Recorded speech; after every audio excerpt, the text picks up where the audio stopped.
How many Cambodian dollars are $1?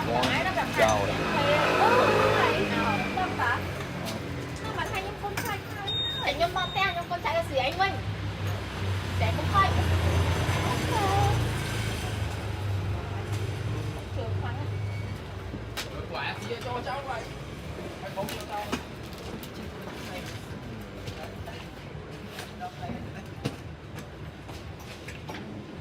Tụi đòn nát ao, tụi đòn nát mẹ.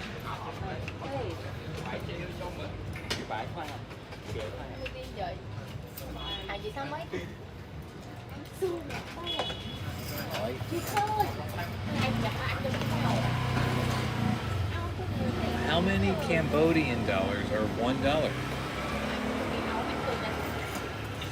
Hơi náo nhiều. Mẹ đòn hai con nó ăn anh.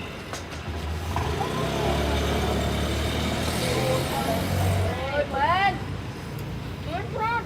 Mẹ là con nó mẹ. Ăn tê con. Nó lấy xa các bông bông thôi như là đưa hỏi không. Thành bông. Ê cái hãy nghiệt đấy. Thành nghiệt là rồi. Ủa nó không phải nghiệt. Ủa mà mình chơi nghiệt ở đây là cái.